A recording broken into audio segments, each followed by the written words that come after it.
Today on the show I review Silk Issue 1, Loki, Agent of Asgard Issue 11, and Avengers World Issue 17. Hello and welcome to the show with reviews, and today is a day like any other. Get it? No? Alright, well I'm reviewing comics, let's get started.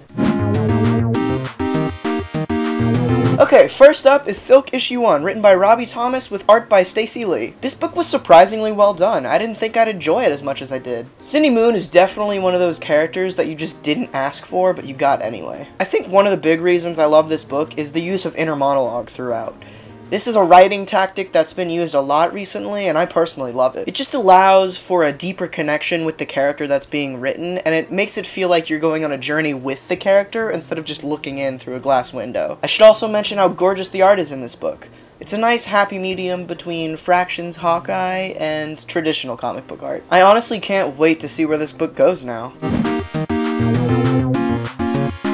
Next is Loki, Agent of Asgard Issue 11, written by Al Ewing with art by Lee Garbett. This issue was a very interesting one. It tied up the story arc that started back in issue 10, and even kind of hints towards where the story is going at the end of the book. I also love how Ewing writes Loki. It's not exactly the same as how Kieron Gillen wrote him, but they're not going to talk the same anyway for obvious reasons. Also, they either need to get rid of the subtitle or stop messing with it. It's changed a lot. In the first story arc, Agent of Asgard made sense, but then when Axis hit, they changed it to Agent of Axis, and now it's back to Agent of Asgard with a question mark.